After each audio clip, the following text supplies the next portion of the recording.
So how are we feeling about Miami Dolphins wide receiver Jaylen Waddle when it comes to 2024 fantasy football? This is the Fantasy Sports Boss. Hit that subscribe button. So Jaylen Waddle is a little bit of a puzzle for me when it comes to properly evaluating him for the upcoming season. Now, entering his fourth year in the NFL, big-time speedster out of Alabama, and Alabama has become a wide receiver factory over the years. But Waddle comes in off a 2023 season that was fairly disappointing, right? He had lofty expectations, was a late first-round pick in most leagues last season, 72 catches, for 1,014 yards, only 4 touchdowns, did miss 3 games with injury.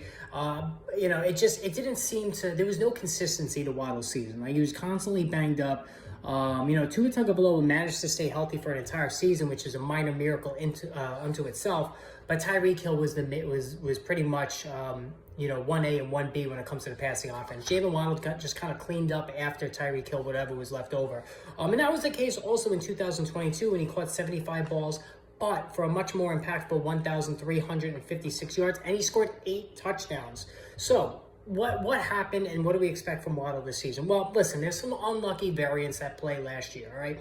A, he was banged up. B, Waddle just had a tough time connecting with Tua Tagovailoa, especially in the red zone.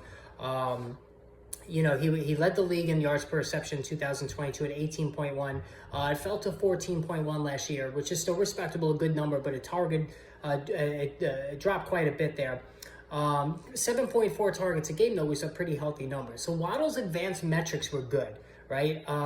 If you're a big advanced metrics guy, Jaylen Waddle actually looks like he's severely undervalued this year, because on those advanced numbers from last year, a lot of fluky things: the light touchdown total, the struggles to connect in the red zone.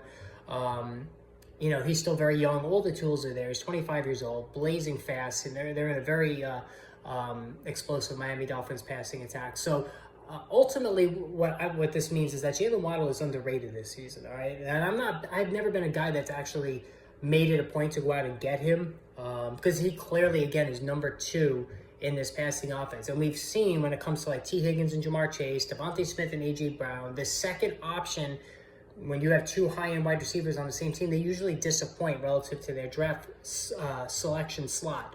And that's what happened with Waddle last year. But again, there's nothing wrong with the athleticism. Very, very big-time athletic ability. If you get some positive regression to the mean in terms of touchdowns and some of those deep connections, and also those red zone connections that didn't happen last year, you have a much more positive picture outlook on Waddle than you did previously. So I'm in on Jaylen Waddle at the depressed price. He's going in third round, the middle of the third round to the late third round area code in drafts. I think that's a good price for him. Let me know what you guys think about Jaylen Waddle and his prospects for this season. Post in the comments below. And again, guys, make sure you hit that subscribe button.